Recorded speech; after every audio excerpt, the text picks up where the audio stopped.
एक मिसाल बनने वाली, एक बीकन ऑफ लाइट बनने वाली डॉक्टर रितु, जो कन्वीनर है पंजाब मिशन सेव कॉन्स्टिट्यूशन की। दिल्ली यूनिवर्सिटी से आए हमारे फ्यूचर लॉयर और जुझारू साथी मुस्कुरा रहे हैं, आशुतोष बौद्ध जी, रेशम सिंह साहब, हमारे एक छोटी कविता जो इस सब की लिंक है, वरना ये शायद प्रोग्राम ही नहीं होता। तो उनको भी, इंजीनियर गौतम साहब, उनको भी मेरा बहुत बहुत धन्यवाद। हमारे डॉक्टर रितु ने जो, मैं नाम भूल रहा हूँ, इनका भी जो कोऑर्डिनेटर बनाया है उनका भी बता दीजिए। कुलविंदर जी, तो हमारे मिशन से कॉन्स्टिट्यूशन के पंजाब के कोऑर्डिनेटर भी हैं। आए हुए तमाम संविधानवादी भाइयों बहनों, अम्बेडकरवादी भाइयों बहनों और देश के होनहार, वफादार, ईमानदार, विद्वान साथियों, जय भीम, वाहेगुरु जी का खालसा, वाहेगुरु जी की फतेह।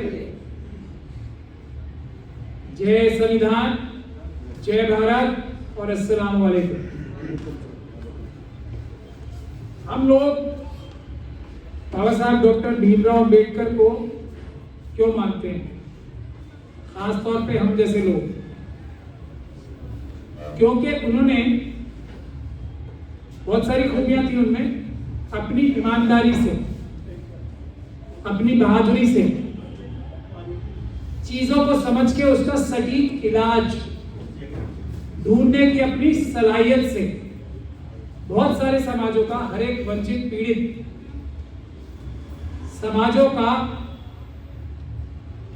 ना सिर्फ विश्वास जीता था, बल्कि उनको हौसला भी दिलाया था कि ये एक आदमी है जो सबके साथ इंसाफ की बात करता है, और सबके साथ इंसाफ की बात ही नहीं करता, सबके साथ इंसाफ कर देने का बेहतरीन फॉर्मूला भी बताता है।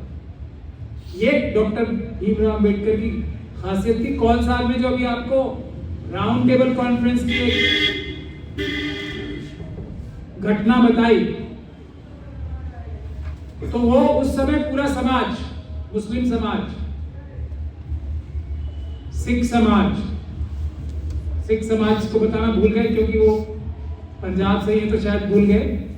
सिख समाज, क्रिश्चियन समाज, एंग्लो इंडियन समाज, ट्राइबल समाज बाबा साहब की नेतृत्व में तैयार खड़ा था। और सेपरेट इलेक्टोरेट बाबा साहब ने कितना अच्छा फॉर्मूला बताया था, जो सबको बराबर का न्याय देता, सबको बराबर का हक देता। जो लोग, जितनी जिसकी संख्या भारी थी, उसका इंसाफ उसके घर के पास ले जाके खुद रख देता। ऐसा फॉर्मूला सेपरेट इलेक्टोरेट का बनाया था बाबा साहब डॉक्टर भीमराव अम्बेडकर। तो वो अपनी सारी मांगे भी छोड़कर, बाबा साहब डॉक्टर भीमराव अम्बेडकर को मुस्लिम समाज छोड़ने को क्यों तैयार नहीं हुआ था? क्योंकि वो इतने ज़हीन और इफेक्टिव नेता थे। आप देख लीजिए कि उस समय के लोगों में आज से ज्यादा समझ थी। अगर हमें उस समझ का, और वो समझ उस समय के लोगों ने बाबा साहब डॉक्टर भीमराव अम्बेडकर को, जब ये संविधान बनाने की कमेटी से बाहर रखा जा रहा था साजिशें करके, तो वो समझ, और मैं इस बात पे फख्र महसूस करता हूँ मुस्लिम समाज से आने पर, कि वो समझ हमारे मुस्लिम समाज ने तब भी दिखाई दी, और बाबा साहब डॉक्टर भीमराव अम्बेडकर को किसी भी कीमत पे संविधान बनाने की सभा से बाहर नहीं रहने देते।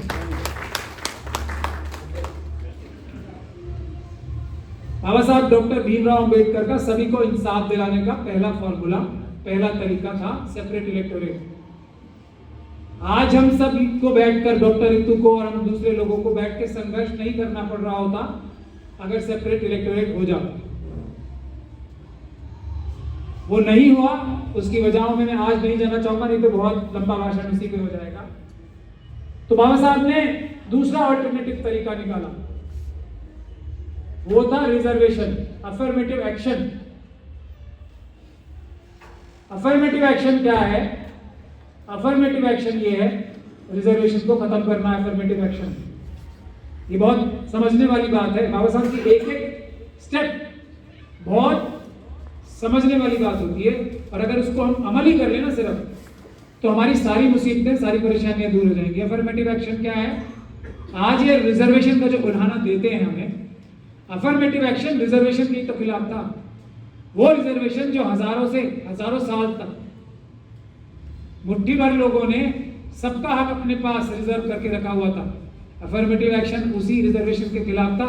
और हमें आज ये बताते हैं कि रिजर्वेशन आप लेके शायद कुछ नुकसान कर रहे हो सोसाइटी का।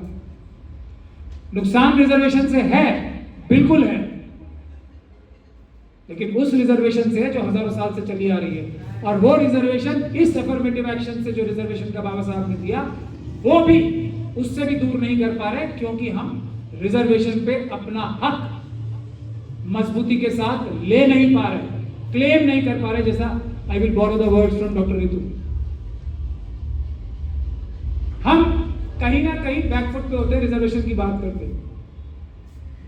कुछ बुनियादी चीजें हैं जो हमें समझ लेनी चाहिए, और ये बात मैंने 2011 में सुप्रीम कोर्ट में आर्ग्यू की थी, आप लोगों के सामने दोबारा रिपीट कर रहा हूं। एक भ्रांति बना रखी है, रिजर्वेशन मींस मीडियोक्रिटी, यही भ्रांति है ना, ये झूठ है, फ्रॉड है। जो आज रिजर्वेशन है उसी की वजह से, समझ लीजिए इस बात को, ये देश चल रहा है तो जो इंटेलिजेंट लोग हैं, जिसका जिक्र आशुतोष ने भी किया था कि हम लोगों को तो 50 मुसीबतों से निकल के ग्रेजुएशन करने का मौका मिलता है। जहां ये बात मैंने 2011 में सुप्रीम कोर्ट में आर्ग्यू की थी, और सारे जो रिजर्वेशन के खिलाफ टॉप लॉयर्स थे ना, नाम आप देख लीजिएगा, एम्स की सुपर स्पेशलिटी का केस है, टॉप लॉयर्स उस तरफ से थे। और दुख की बात यह है कि उन टॉप लॉयर्स को हम भी अपना मसीहा मानते हैं। उन टॉप लॉयर्स को हमारे समाज के लोग भी, मुस्लिम भी, और SC ST OBC समाज के लोग भी, और वो गला फाड़ के रिजर्वेशन के खिलाफ बोल रहे थे। रिजर्वेशन मीडियोक्रिटी का बराबर है, ऐसी भ्रांति उन्होंने सुप्रीम कोर्ट तक से जजमेंट में पास करा रखी। तो मैंने वहां अटॉर्नी जनरल साहब थे उस समय के, भारत सरकार के, मैं एम्स का स्टैंडिंग काउंसिल था, तो मुझे, क्योंकि किसी भी केस में यूनियन ऑफ इंडिया की तरफ से अटॉर्नी जनरल लीड करता है, अगर होता है तो किसी भी केस में आप देखेंगे एडवोकेट्स एक्ट में लिखा है अगर अटॉर्नी जनरल किसी जगह मौजूद होंगे तो सबसे पहले ओपन केस वही करेंगे। तो उन्होंने लास्ट मोमेंट में, और मेरे पास फाइल भी नहीं थी, लेकिन अम्बेडकरवादी होने की वजह से, ये तो हम लोग जैसे कहते हैं ना, सोते सोते जागेंगे, तब भी हमें रिजर्वेशन का टॉपिक तो रटा ही होता है ना, बिल्कुल ए से लेकर जेड तक। तो अनप्रिपेयर्ड, without any file, I was asked by the attorney general, and this is on record, कि आप शुरू कीजिए। मेरे पास फाइल नहीं थी, कुछ नहीं। तो मैंने ये आर्ग्यू किया था कि reservation in every place is saving the country. How? मैंने ये आर्ग्यू किया, आप हमें ये बताइए कि जब ब्रिटिशर्स आए थे इंडिया से पहले, उससे पहले it is a position which is undisputed that India had about 26 to 27% of world's assets. 26 से 27% दुनिया के जो सारे एसेट्स थे, वेल्थ थी, वो भारत के पास थी। इसका मतलब क्या हुआ? भारत देश में, भारत देश की जनता में इतनी ज्यादा ताकत है कि वो सबसे रईस और सबसे ताकतवर देश हो सकता है। ये भारत देश की जनता की ताकत है। अंग्रेजों के आने के बाद ये संख्या घट के 3% रह गई, आज भी 4% और 5% से ज्यादा नहीं, आज भी। ये बात फैक्ट है, सच्चाई है। अब ये समझने की बात है कि पिछले 70 साल से इस देश को हर तरीके से, हर सेक्टर में नियंत्रित कौन कर रहा है? समझते लॉजिक है, कौन कर रहा है? और चलिए जो भी कर रहा है वो ग्रुप ऐसा है जो 90 से लेकर 95% तक हर इफेक्टिव पोस्ट पे, हर सेक्टर में, प्राइवेट और गवर्नमेंट में बैठा है। और भारत 2011 में ह्यूमन इंडाइस पे, हर एक ह्यूमन इंडाइस पे, कोई भी आप पैमाना नाप लें, ले लें, 200 कंट्रीज में से 170, 175, 145 किसी भी ह्यूमन राइट्स पे, ये भी तथ्य है। तो ये जो 95% लोग हैं, इतनी ताकतवर देश को इन्होंने बेड़ा गर्क कर रखा है, यही तो नेट रिजल्ट निकल के आ रहा है। देश ताकतवर है, देश के लोग ताकतवर हैं, देश में इतनी वेल्थ है इनबिल्ट, और 1, 2, 3% जो लोग हैं वो इसको कंट्रोल कर रहे हैं। तो बेड़ा गर्क कौन कर रहा है? Who are these people who are incompetent, who do not have brains and they are corrupt? तीनों क्वालिटीज। लॉजिक कुछ तो मैंने अपनी तरफ से कोई ऐसी थ्योरी तो नहीं दी ना जो लॉजिक के बाहर हो।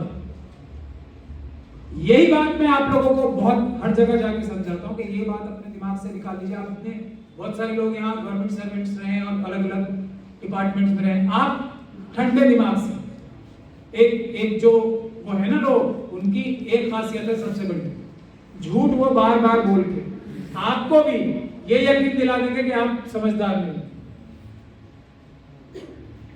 मेरे हाथ सबसे लंबे, मेरा दिमाग सबसे तेज, मेरे बाल सबसे सुंदर, मेरे कपड़े सबसे अच्छे, मेरे दोस्त सबसे अच्छे, मैं जिस रास्ते से चल के जाता हूँ वो रास्ता सबसे अच्छा, जैसे मैं कदम उठाता हूँ वो सबसे अच्छा। ये एक खास तरह के लोग कहते हैं ना, हर वक्त यही बोलते रहते हैं। है ये लॉजिक है नहीं, ये सच्चाई है नहीं। आप बताओ, हाथ खड़े करके बताओ, मेरा ये अच्छा, मेरा वो अच्छा, मेरा वो अच्छा, और करने के नाम पे जीरो। ये भी साथ के साथ है, मेरा जीरो भी अच्छा, और मैंने नहीं किया कुछ काम तो उसके पीछे बहुत बड़ी वजह थी। मैं बता रहा हूं आपको, अब आप अपने दिमाग में इसको घुमा के देख लीजिएगा, आपको सारी स्थिति समझ में आ जाएगी। इस काम में है कुछ काम नहीं करना, गाना रिकॉर्ड प्ले कर करके सामने वाला जो सब काम कर रहा है उसके दिमाग में भी शक डाल देना, यार हमें मेरी जगह तो यही तो नहीं कर रहे काम साहब। अब आप दिमाग, फाइल कौन बनाता है, नोटिंग कौन बनाता है, सामान कौन इकट्ठा करता है, सब कुछ कौन करता है, और एक चिड़िया, वही कहते हैं ना, चिड़िया कौन चढ़ाता है बाद में, और नंबर कौन लेता है उसकी सारी मेहनत के, ये है। तो पहले आप लोग अपने दिमाग में एक बात हम सब तो क्लियर कर लें कि जो रिजर्वेशन के हकदार हैं, ये 10% वालों को छोड़ के, वही अकलमंद हैं, वही इंटेलिजेंट हैं, वही ईमानदार हैं, और उन्हीं की वजह से देश बचा हुआ है। ये बात बिल्कुल अपने दिमाग में पहली चीज क्लियर कर। अगर हम लोग ये आप लोगों को, और उसका जीता जागता एग्जाम्पल बैठिए सामने, आप क्या परेशानी थी, ये मानसिकता है कि जो अपनी तो कोई लाइन है ही नहीं उनकी, दूसरे की लंबी लाइन को काट कर छोटा करके अपनी लाइन लंबी करना चाहते हैं। ये मानसिकता है, कोई और मानसिकता नहीं है। अपने से लंबी लाइन को काट के अपने से छोटा करने की सामर्थ्य, क्षमता इनमें है, और कोई क्षमता और सामर्थ्य इनमें नहीं है। और उसके लिए साम दाम दंड भेद, और इसको वो बहुत प्राउडली बताते हैं सब। ये नीति बताते हैं, नीति है, मैं गलत तो नहीं बोल रहा कुछ। साम दाम दंड भेद, ये नीति है। तो ये लोगों से आपकी लड़ाई है, और इससे पहली चीज ये है कि हम लोगों को ये पता होना चाहिए अपने दिमाग के अंदर को कि हम ही हैं सब कुछ। वो एक्सप्लॉइटर्स हैं, वो डिस्ट्रॉयर्स हैं, वो पैरासाइट्स की तरह काम करते हैं। जो आप लोग करोगे उसको चूसेगा। ये दो ग्रुप्स हैं जिनके बारे में हमें क्रिस्टल क्लियर होना चाहिए। बाबा साहब इस चीज को क्रिस्टल क्लियर तरीके से समझते हैं। एकलव्य की कहा जो कॉन्सेप्ट है वो क्या है, यही है ना, छोटी करने का। अपना अंगूठा तो है, अपना सबसे अच्छा भी अंगूठा जो जिसको प्रोजेक्ट करते हैं हम, वो तो जो जाना ही नहीं जानता, जो पहचाना ही नहीं जाता, उसके सामने ही छोटा पड़ जाएगा। छोटा नहीं, बहुत छोटा पड़ जाएगा। तो क्या करो, अंगूठा ले लो, और उस बात की तारीफ करते हैं, और हम लोग सब वो हजम करते हैं। ये है उनकी खासियत, और इसके लिए मैं उनकी तारीफ करता हूं। एकलव्य की कॉन्सेप्ट को की भी हम तारीफ करते हैं नहीं करते? कितना बड़ा मतलब नहीं, इतना बड़ा वो था, वो बलिदानी। यस, ये होता है गुरु के प्रति बलिदान, ये होता है, ये गुरु के प्रति त्याग की भावना। कौन गुरु? जिसने कुछ सिखाया ही नहीं। मतलब ये आपको जो एकलव्य का कॉन्सेप्ट है, इसको बहुत गहन विचार करके सोचने वाला कॉन्सेप्ट है। और उसका महिमा मंडन कि एकलव्य बनो तुम, जिससे कुछ लेना देना ही नहीं है, किसी साम दाम दंड भेद में आके उसको अपना अंगूठा दे दो और फिर भाग्यवान फील करो अंगूठा देने के लिए। ये आपको समझ में आती है बात? इस कॉन्सेप्ट का जवाब बाबा साहब डॉक्टर भीमराव अंबेडकर ने ऐसा सटीक जवाब दिया, सिर्फ एक संविधान बना के, वो हजम नहीं हो रहा। ये है बुनियादी लड़ाई, आप लोगों को समझ लेनी चाहिए।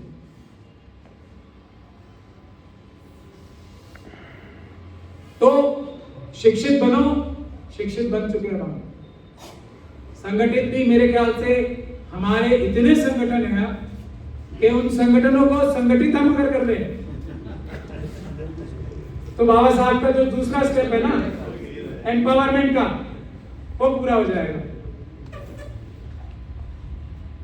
और संघर्ष करने वाले, मैं एक डॉक्टर ऋतु, हालांकि एक यूनिक एग्जांपल है बहादुरी का, इंटेलिजेंस का। हम लोगों का जो भी मिशन से कॉन्स्टिट्यूशन के जितने भी लोग हैं, ये हम लोगों का सपोर्ट जितना भी छोटा मोटा है। लेकिन मेरा पूरा भरोसा है, ये जो छोटी बच्ची बैठी है, ये डॉक्टर ऋतु को भी बीट करेगी आगे आने वाले टाइम में। एक डॉक्टर ऋतु नहीं है, आप तक सभी डॉक्टर ऋतु बैठे हैं यहाँ। ये सिर्फ यही डॉक्टर ऋतु थी ना जो अभी आपको आगे बता रही थी कि मुझे ऐसा लग रहा था कि अब क्या होगा। यही डॉक्टर ऋतु, सिर्फ मैंने क्या किया? मैंने क्या किया? कुछ नहीं किया। बताने से कोई कर भी लेता है क्या? मैंने ये कहा जी यहाँ पे ऐसा है, वो उस तरफ जाना है, यहाँ से 5000 किलोमीटर दूर 6 या 3500 किलोमीटर श्रीलंका है, चले जाओ। गया कौन? ये महत्वपूर्ण बात है। तो इतनी सी सपोर्ट की जरूरत है सिर्फ, ये समझ रहे हैं आप लोग? तो डॉक्टर ऋतु हर कोने कोने में बैठी है, तैयार और तलवार लेके तैयार। आज के जमाने में 1000 तलवारों से बड़ी एक कलम है जो बाबा साहब डॉक्टर भीमराव अंबेडकर ने कहा कि वो कलम लेके आशुतोष हर कोने पे बैठा है। डॉक्टर ऋतु हमारे देश के कोने कोने में बैठी है, सिर्फ हम लोगों को प्लेटफॉर्म देना। और वो प्लेटफॉर्म अब इस वक्त जो अभी डॉक्टर ऋतु ने कहा, अब किसी का पिछलग्गू बन के नहीं, हम लोग लीड कर रहे हैं। इसीलिए ईमानदारी वाला, ना टूटने वाला, ना झुकने वाला एजुकेशन है। ये क्यों? तो ये अंबेडकरवादी लीड कर रहे हैं, और सिर्फ ये अंबेडकरवादियों को ही फायदा नहीं होगा इससे। आरएसएस और बीजेपी ने हर एक कैटेगरी के लोगों के हक और अधिकार छीन कर अपने कार्डर्स के हाथों दे दिए हैं। दिल्ली यूनिवर्सिटी में जो लोग अपॉइंट हुए भी, भले ही वो SC ST और OBC के हकमारी करके हुए हैं, लेकिन वो भी वो लोग हुए हैं जो उनमें से भी डिजर्विंग नहीं थे, उनमें से भी जो वर्स्ट थे ना, छांट के ढूंढ के, तो आदमी जैसा होता है वैसे ही उसे चीज लोग पसंद आते हैं ना। तो जो जनरल कैटेगरी के लोग अपॉइंट भी हुए हैं ना, और जो हम लोगों की कैटेगरी में से भी जो लोगों को आरएसएस ने अपॉइंट किया है, वो ऐसे लोग किए हैं कि जो सबसे खराब थे अपने अपने ग्रुप से। तो ये जो आंदोलन अब अंबेडकरवादी लीड कर रहा है, ये कॉम्प्रोमाइज नहीं होगा। इसकी वजह से पूरा समाज, पूरा देश इस आंदोलन से, यूनिवर्सिटीज के आंदोलन से जुड़ रहा है। उसकी सबसे बड़ी वजह यह है कि लोग ये जानते हैं कि ये अम्बेडकरवादी, सच्चे वाले अम्बेडकरवादी लड़ रहे हैं, इसमें सबके साथ न्याय होगा। किसी SC ST OBC और माइनॉरिटीज के साथ ही न्याय नहीं होगा, पूरे देश के एक एक व्यक्ति के साथ न्याय होगा। और ये लोग ना टूटेंगे, ना झुकेंगे, ना डरेंगे और ना स्ट्रेटजी में बात करेंगे। तो इसीलिए आप सभी लोगों को इस आंदोलन को हम जितना मजबूत बनाएंगे, ये बाबा साहब की जो तीसरी है ना संघर्ष करने वाली, और संघर्ष के बाद चौथी चीज बाबा साहब ने बताई नहीं है क्योंकि वो ऑब्वियस है, इसलिए नहीं बताई कि फिर वो विक्ट्री है और राज है। तो ये हम अब ये समझ लीजिए, हाथ बढ़ा के हम पकड़ सकते हैं। ये बहुत मेहनतों से, बहुत कुर्बानियों से, बहुत दिमाग से और ऊपर वाले की मदद से, मैं तो ये भी कहूंगा, वरना ये पॉसिबल नहीं था। जो हो रहा है वो मिरेकल है। तो अगर हमें लीड लेनी है, और लीड लेने का मतलब है पूरे देश को वर्ल्ड की सुपर पावर बनाना है, तो ये आंदोलन पे हम बिल्डअप करेंगे। क्योंकि एक रोशनी की किरण नजर आ रही है। और मैं आपको एक बात और यहां बताता चलूं, एक EVM का भी आंदोलन चल रहा है। वो भी किन लोगों ने लीड किया है? किन लोगों ने किया? तो ये दो आंदोलन देश में ऐसे चल रहे हैं। तीसरा किसानों का कौन लीड कर रहा है? जब तक हम लोग लीड करेंगे, ये बात अब कहने में कोई मुझे शक और शुबे की गुंजाइश नहीं, हम लोग मतलब संविधानवादी लोग, तभी तक ये कामयाब है, नहीं तो बात करके क्रैश होने में कभी कोई समय नहीं लगता। और इस बार हमारे लोग थोड़े समझदार हो गए हैं, बड़े वो कई सारी छन्नियां रखी हुई है इस बार, छान के एक आदमी ले रहे हैं, वरना चाहिए ही जाओ मैं आप काफी ना। पूरे देश का विश्वास, मैं आपको यकीन दिला रहा हूं, किसानों के साथ भी बनेगा। पूरे देश का विश्वास EVM के मुद्दे पे बन रहा है। पूरे देश का विश्वास यूनिवर्सिटीज की लड़ाई लड़ने के लिए, एजुकेशन की लड़ाई लड़ने के लिए डॉक्टर रितु के ऊपर बन रहा है, जिसको हमें टूटने नहीं देना। दोबारा ऐसे आंदोलन खड़े नहीं होंगे। बिल्कुल ठीक बोल रही है डॉक्टर, दोबारा नहीं खड़े होंगे। इस बार अगर हम लोगों ने ये पहाड़ी, ये रुकावट क्रॉस कर ली तो फिर सक्सेस ही सक्सेस है। 25,000 से ज्यादा, मुझे कहा था डॉक्टर रितु ने, खुद ही बताया, मैं ही बता रहा हूं, 25,000 से ज्यादा टीचर्स, प्रोफेसर्स की नौकरियां सिर्फ दिल्ली यूनिवर्सिटी में। आपके पास लोग हैं कि नहीं? ऐसा हर एक यूनिवर्सिटीज में SC ST OBC की वैकेंसीज देश को दिशा दिखाने के लिए, आने वाली नस्लें सुधारने के लिए टीचर्स की लाखों नौकरियां आपके सामने प्लेटर पे रखी हैं इस आंदोलन के पार। क्या इससे महत्वपूर्ण बात कोई हो सकती है? हम देश को दिशा देंगे, नौकरियां तो सबसे छोटी बात है। एजुकेशन अंबेडकरवादियों के, संविधानवादियों के, ईमानदार भारतीयों के हाथ में आ जाए एजुकेशन सेक्टर, इससे बड़ी कोई लड़ाई हो सकती है सब देश में? और ये पूंछ हाथी का एग्जांपल दिया है। हमारी 90% लड़ाई हम जीत चुके हैं।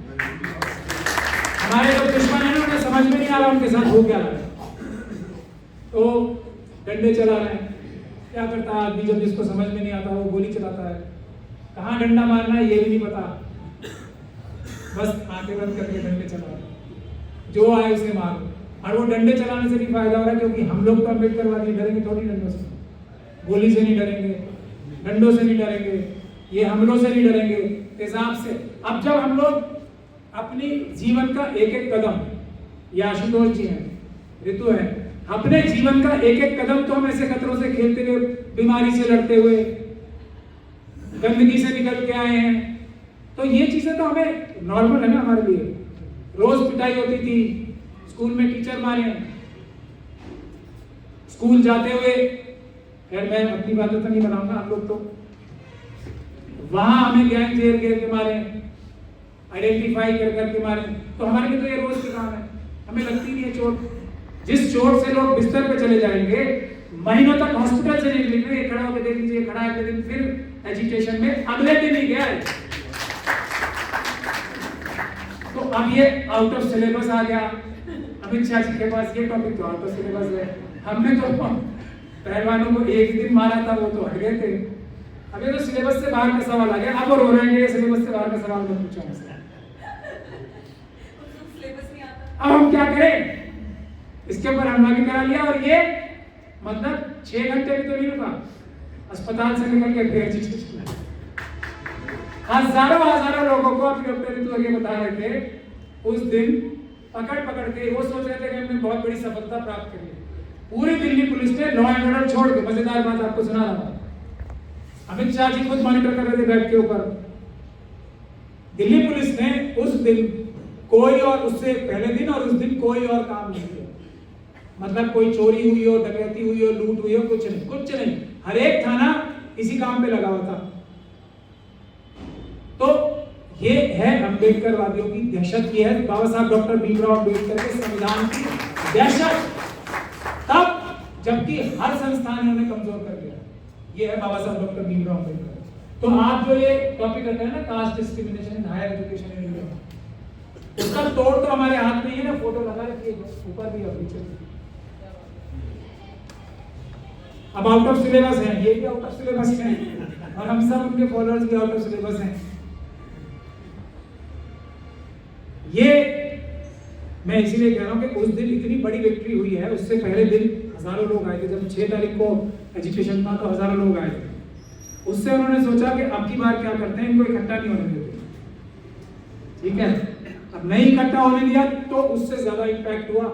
लोगों में प्यास लड़ने के लिए, बाबा साहब के नाम पे लड़ने के लिए प्यास इतनी बड़ी कि बार डंडे खाए लोगों ने, दूर पुलिस स्टेशन में छोड़ के आए। उसके बाद फिर 3 व्हीलर करके, पैदल चल के 10-10, 20-20 किलोमीटर मिल के चल के फिर शाम तक आने लगे, तब आउट ऑफ सिलेबस हुआ। फिर कह रहे हैं हम लोग लास्ट में जब वहां नरेला थाने गए थे, वहां हमें बस में बिठा के ले गए। मैं भी था तो हमने कहा भाई हम अरेस्ट है, मैं जेल में ले जाओ। नहीं हमने तो अरेस्ट नहीं किया। आप लोग यहाँ क्यों आ गए हो? पुलिस स्टेशन में बता रहा हूँ मैं आपको, नरेला पुलिस स्टेशन में, वहां से 20 किलोमीटर दूर ले गए।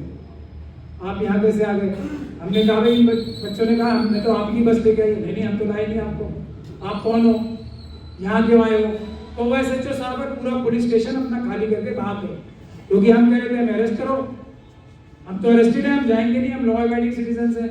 तब जो सोशल मीडिया एक्टिविस्ट थे उनके सामने हमने ये वीडियो भी जारी किया, आप लोग देखना चाहे तो देख लें। भाई हम तो अरेस्टेड हैं, पुलिस ने हमें अरेस्ट किया था, हम जाएंगे नहीं, हम थोड़ी भाग सकते हैं, तो लॉ अबाइडिंग सिटीजन है।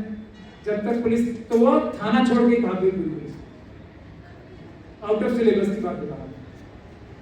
तो बात यह है कि बाबा साहब डॉक्टर भीमराव अंबेडकर ने जो संविधान दिया ना, इसमें नक्शे में निकल के क्या आ रहा है, कमी कहां से निकल के आ रही है, ये हमारे लोगों से रोकने का तोड़ हमें निकालना पड़ेगा। जितने गलत फैसले कराए जाते हैं, एक फॉर्मूला ये SC/ST एक्ट की वजह से उनके समझ में और आ गया है,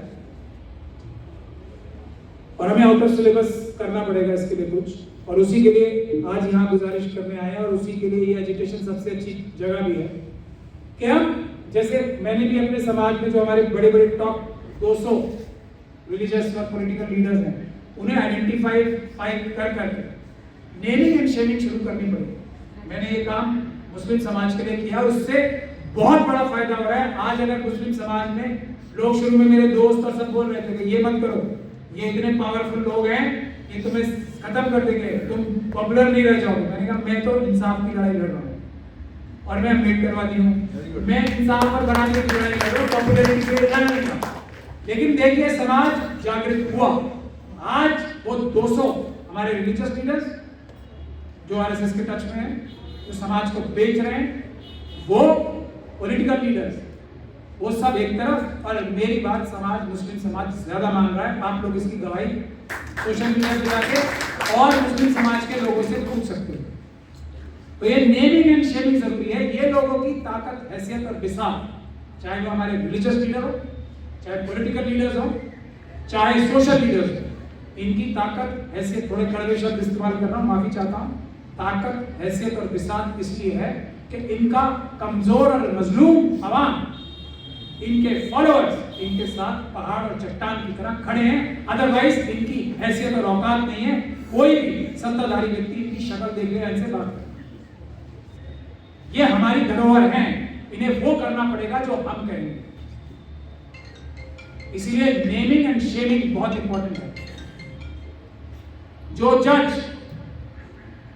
हमारे खिलाफ काम करेगा हम कुछ और नहीं कर सकते, क्योंकि देखिए वो भी मजबूर होता है, तो उसे बैलेंस करना पड़ेगा। जैसे अभी एक आपने इलेक्टोरल बॉन्ड्स का जो देखा है, आप लोग क्या सोच रहे हैं? ये जो एजुकेशन चल रहे हैं, सुप्रीम कोर्ट के बाहर एजुकेशन चल रहे हैं लॉयर्स के, इससे ताकत मिली है सुप्रीम कोर्ट को ये बहादुरी भरा फैसला करने के लिए, इंसाफ भरा फैसला करने के लिए आप लोगों की ताकत से उनको ताकत मिली है। जैसा 4 सुप्रीम कोर्ट के जजेस ने गुहार लगाई थी हाथ जोड़ के जनता के सामने, वही काम हमें अपनी कम्युनिटीज में करना पड़ेगा।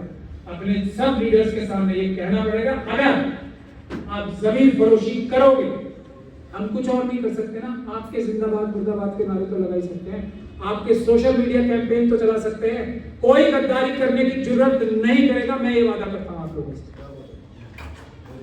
जितना आप नेमिंग एंड शेमिंग शुरू करोगे, समाज में भी तो रहना है ना, समाज में भी तो रहना है। वो या तो अपनी जो इमीडिएट बॉसेस हैं या जो आरएसएस और बीजेपी की सारी ताकत है उससे डरे, या समाज से डरे। हमें काउंटर बैलेंस करना पड़ेगा समाज की यूनाइटेड ताकत से। हम नेमिंग शेमिंग जरूर करेंगे, हम आइडेंटिफाई करेंगे और हम बहिष्कार करेंगे ऐसे लोगों का। ये है इसका लाभ। और फिर देखिए, ये जैसे सुप्रीम कोर्ट को रास्ता मिला होगा, अब अगर जो दबाव पड़ भी रहा होगा वो कहेंगे भैया ये हमारे खिलाफ हो जाएगी जनता, हाँ यही कह रहे हैं, सुप्रीम कोर्ट के बाहर प्रदर्शन शुरू हो गए। उसी तरीके से हमारे लोगों को भी मौका मिलेगा अपने बॉसेस को बोलने के लिए। अगर दबाव आएगा तो बोलेगा पूरा समाज, हमारा व्यक्ति बोलेगा, चाहे वो आईओ डॉक्टर रितु सिंह का या कोई भी आईओ, जजेस हो, वो अपने जो प्रेशर आते हैं उनको बोलेंगे पूरा समाज मेरे खिलाफ सिग्नेचर कैंपेन कर रहा है। कल आप मेरी नौकरी नहीं बनाओगे, जब ये कंप्लेंट्स जाके इकट्ठी होकर मेरे खिलाफ आएंगे तो मेरी नौकरी जाएगी, मैं ये काम नहीं करूंगा। और हम लोग कह क्या रहे हैं, उससे भी महत्वपूर्ण बात, हम किसी भी व्यक्ति से, अपना या जो हमारे समाज से नहीं, उससे क्या कहते हैं, हमें कुछ फेवर कर दो, हम नहीं चाहते फेवर। इंसाफ करो। जिसकी बाबा साहब डॉक्टर भीमराव अंबेडकर के संविधान की शपथ लेके जो तुम अपने पदों पे आए हो, वो संविधान के अनुसार कार्य करो, यही तो हमारी डिमांड है। बेईमानी चोरी मत करो, यही तो हमारी डिमांड है। वो तो तुम्हारी वैसे भी ड्यूटी है, तो हम मांग भी तो कुछ नहीं है, हम सिर्फ ये कह रहे हैं ईमानदारी से ड्यूटी करो। तो ये नेमिंग एंड शेमिंग करके हमें बहुत फायदा होगा। इसलिए मैं आज ये बाबा साहब ने भी यहाँ खड़े होकर भाषण दिया था इस जगह पे, तो इतनी ऐसा ऐतिहासिक जगह से मैं भी ये गुजारिश कर रहा हूँ बाबा साहब का एक छोटा सा फॉलोअर होके अपने सभी समाजों से। दूसरा, हम लोग पोस्टर्स देख के लीडर बनाते हैं। पॉलिटिकल पार्टीज हमारे ऊपर किसी को कह देती हैं कि ये मिस्टर एक्स हैं, मिस्टर एक्स को आप एमपी बनाओ, हमने टिकट दे दिया और हम एमपी बनाते हैं।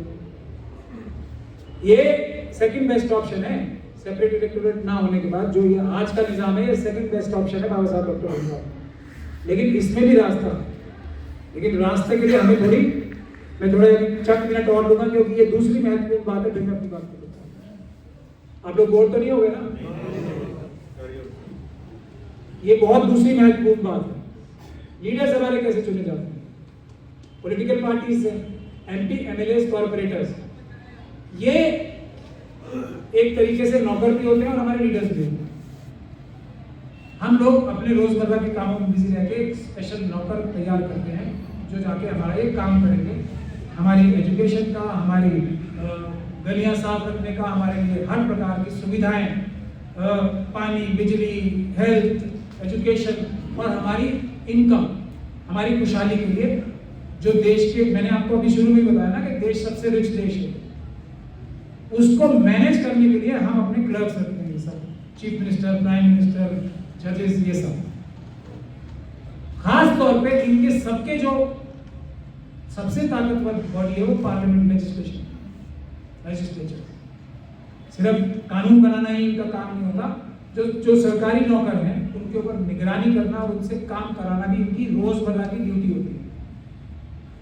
तो उसके लिए हम लोगों को बहुत महत्वपूर्ण बात यह है कि पॉलिटिकल पार्टीज को भी ये आजादी नहीं होनी चाहिए कि वो अपनी जेब से, यही होता है ना, जेब से निकाल के किसी को भी टिकट दे दे, उसने काम किया हो या नहीं किया हो, कोई उसको जानता हो या नहीं जानता। पॉलिटिकल पार्टीज की और अच्छी पॉलिटिकल पार्टीज की तो ये मजबूरी समाजों को बना देनी चाहिए, हमारे वीकर सेक्शंस के समाजों को, कि वो उनसे पूछ कर, कोई संविधान में या किसी कानून में थोड़ी लिखा है कि इंटरनल वोटिंग करा के ना टिकट दिए जाए जो व्यक्ति डिजर्विंग है। ये जो सिस्टम है ना ऊपर से नेता थोपने का, ये डिस्ट्रॉय कर रहा है डेमोक्रेसी। कोई हाई कमांड की सेवा करता है, चमचागिरी करता है, पैसे भी चलते हैं, इसमें कोई छुपाने की बात नहीं है, तो उसको नेता बना दिया जाता है। वेव चल रही होती है एक पार्टी की और उससे वो जीत जाता है और फिर वो नेता बन जाता है, और जो जेन्युइन नेता होते हैं वो क्रश हो जाते हैं। तो हर व्यक्ति जो समाज की सेवा करना चाहता है वो सेवा ना करके, देखिए हम कैसे डिस्करेज कर रहे हैं अपने अच्छे लोगों को, वो सेवा ना करके, वो संघर्ष ना करके, वो लाठी गोली ना खा के आपके लिए चमचागिरी करता है किसी पार्टी के बड़े नेता की, उसको खाना पहुंचाता है, उसको पैसे देता है, उसकी एक तरीके से नौकरी चाकरी गुलामी करता है। आगे मैं नहीं कह रहा हूं क्या क्या नहीं करता, आप सब लोगों को पता है। तो ऐसा बेईमान आदमी जब नेता बनेगा तो वो आपकी सेवा करेगा या उसकी सेवा करेगा जिसकी वजह से उसे अगली बार टिकट बनेगी। तो अपने एमपी एमएलए, ये जो सिस्टम है वो पॉलिटिकल पार्टीज का सिस्टम है, पॉलिटिकल पार्टीज को भी ये मजबूर करना पड़ेगा आप लोगों को कि इस आदमी को टिकट दोगे तो हम जितवाएंगे, नहीं तो बाहर में करेंगे। फिर हमें कोई डर नहीं है, हमारे पास ऑल्टरनेटिव है, हम अपने संगठन की ताकत पे वो हर काम करा लेंगे जो एमपी एमएलए होगा, ये हमें करना पड़ेगा। जैसे आज यहाँ इतने सारे लोग आप जमा, किसी एमपी की जरूरत नहीं है, इतने लोगों के बाद आपको अपना कोई भी जलंधर का काम कराने के लिए किसी एमपी की जरूरत नहीं है, किसी कॉर्पोरेटर की जरूरत नहीं है, किसी एमएलए की जरूरत नहीं है। ये मिशन से कॉन्स्टिट्यूशन का फॉर्मूला है। ये अगर आप 100-200 लोग कहीं इकट्ठे होके जाते हो तो जो काम एमपी एमएलए ने करना है वो आप अपने जो सरकारी अफसर नौकर है उनके साथ खड़े होकर नहीं करा सकते। कोई इंटरव्यू चल रहा है, जैसे डॉक्टर रीटू का इंटरव्यू चल रहा है या आशुतोष कहीं नौकरी अप्लाई करता है, इंटरव्यू चल रहा है, अगर 500 लोग उसके बाहर खड़े होंगे उस ऑफिस के बाहर जहां इंटरव्यू चल रहा है, तो क्या नॉट फाउंड सूटेबल की औकात है किसी भी इंटरव्यूअर की वो कर देगा? ये काम एमपी एमएलए का होता है जो वो नहीं करते। तो इसीलिए पॉलिटिकल पार्टीज को ये बताना कि हमें कोई डर नहीं आरएसएस और बीजेपी से, हम अपनी रक्षा खुद कर लेंगे अपने संगठन की ताकत है। लेकिन हमारा लीडर वो होगा जो जमीन से काम करके आगे आएगा, उसको आपको टिकट देनी पड़ेगी। अगर आप ये काम भी शुरू कर दो और इसी इलेक्शन से शुरू कर दो तो मैं समझता हूँ समस्या का समाधान होने की तरफ हमारा बहुत बड़ा कदम होगा। क्योंकि असली ये सब चीजें जब खत्म होंगी जब हमारा राज आएगा, जब हम पार्लियामेंट के माध्यम से कानून बनाने पाएंगे, तब तो सब आसान है ना। हम तो पहला काम यही करेंगे 100% reservation in the entire spectrum of India's assets and wealth, हर चीज में, नौकरियों में, कॉन्ट्रैक्ट्स में, पढ़ाई में, लिखाई में, जमीनों में, जमीन की गहराइयों से लेकर आसमान की ऊंचाई तक जो है सबका, जो कॉन्स्टिट्यूशन का आइडियल है, सबका बराबर की हिस्सेदारी है, हर एक नागरिक की बराबर की हिस्सेदारी है, वो 100% रिजर्वेशन होगा। 2 से 3% हमारे उन समाज के लोगों के घर भी दरवाजा खटखटा के हम रख के आएंगे तश्तरी में सजा के, ये रहा और सब खुशहाल होंगे। फिर ये जो लाखों करोड़ रुपए अडानी अंबानी जैसे लोग चुरा रहे हैं सरकारों के साथ मिलकर, ये बंद हो जाएगा तो ये पैसे से तो सारा देश खुशहाल हो जाएगा ना। हर व्यक्ति के पास अपना पेट पालने की, अपनी अच्छी जिंदगी जीने की, अपने सर पे अच्छा घर होने की, गाड़ी, सब कुछ हो जाएगा हर एक परिवार के पास। इतना सामर्थ्य है भारत की जनता में। लेकिन उसके लिए ये 2-3 छोटे स्टेप्स बहुत जरूरी है। ईवीएम की लड़ाई के लिए भी मैं आपसे बोलना चाहूंगा और किसानों की लड़ाई के लिए, ये बहुत महत्वपूर्ण लड़ाई हो रही है अभी। दोनों 3 लड़ाइयां इस देश में, 3 आंदोलन चल रहे हैं अभी। एक आंदोलन आपके सामने बैठी है, ये भी, और ये बल्कि 2 आंदोलन है। हम जो हैं वो 2 आंदोलनों का हिस्सा हैं, पार्टी किसानों का भी। लेकिन ईवीएम और जो यूनिवर्सिटीज की जो आने वाले नौजवान जो कल का भविष्य है भारत का, वहीं से रेवोल्यूशन आते हैं, यूनिवर्सिटी से आए सारे रेवोल्यूशन। इस वक्त रेवोल्यूशन का टाइम है, इससे अच्छा टाइम कोई नहीं होगा। आज जो ये मोदी जी और आरएसएस की आप इतना भौकाल देख रहे हो ना, ये हवा में उड़ जाएगा। इतना अच्छा माहौल है देश में इस वक्त, ये मौका हमें जाने नहीं देना। पूरा देश जागृत हो चुका है, इनका कोई बहाना नहीं चल रहा है, कोई इनकी धोखाधड़ी चल नहीं रही है, इसीलिए ये ईवीएम का सहारा ले रहे हैं। तो हम लोग इन तीनों आंदोलनों को मजबूत बनाएं। डॉक्टर ऋतु का आंदोलन ऐसा आंदोलन है जो इन दोनों आंदोलनों को, बहुत महत्वपूर्ण बात कह रहा हूं, किसानों को भी और ईवीएम के आंदोलन में भी, अगर यूनिवर्सिटीज के छात्र और टीचर्स जुड़ेंगे तो ये दोनों आंदोलनों को हम जो वो कहते हैं ना, एक तरह से वो देंगे, बिल्कुल जो कमक सप्लाई होगी, जो हम लोगों को इन दोनों आंदोलनों के लिए शक्ति प्राप्त होगी, वो यूनिवर्सिटी से होगी। तो डॉक्टर ऋतु का आंदोलन इन दोनों आंदोलनों को रसद पहुंचाने का आंदोलन होगा। इसलिए ये आंदोलन भी 26 तारीख का इतना महत्वपूर्ण है। आप लोगों से ना सिर्फ जालंधर के लोगों को बुलाने की गुजारिश है, बल्कि जितने लोग आज यहाँ बैठे हैं, फोन करें दिल्ली के अपने सभी जानने वालों को, मोटिवेट करें। दिल्ली, पंजाब, हरियाणा, यूपी में आसपास क्षेत्रों में जहां जहां भी देश भर में आपके पास संघर्ष करने वाले लोग मौजूद हैं, अगर ये 200 लोग जो जितने भी सैकड़ों लोग आज यहाँ मेरे सामने बैठे हैं, आप भी अगर 10-10 लोगों की जिम्मेदारी लो, लेकिन उनको फॉलो अप करके पहुंचाने की जिम्मेदारी 26 तारीख को लो, तो मैं ये समझता हूं कि देश के प्रति आप बहुत बड़ा एक कदम उठाओगे देशभक्ति का, और हमारा देश जिस रास्ते पे चलना चाहिए वो चलना शुरू होगा। ये मुसीबत का टाइम नहीं है, ये मौके का टाइम है। मैं आप लोगों को यही बताना चाहता हूं। अब वो समय आ गया है जब हमें अम्बेडकरवादियों को खास तौर पे लीड लेनी है, देश बचाना है और देश को ऐसे रास्ते पे ले जाना है, क्योंकि ये टाइम ऐसा है जैसे चाइना के पिछले 2 शतक थे, ये 2 शतक हमारे हैं, उसमें से 10 साल हमारे परम आदरणीय मोदी जी ने बर्बाद कर दिए हैं, देश को पीछे ले गए।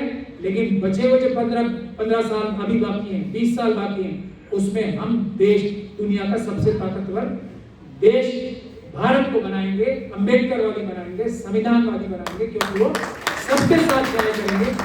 मुझे यही आप लोगों से कहना था। जय भीम, जय भारत, जय संविधान, सत श्री अकाल, अस्सलाम वालेकुम।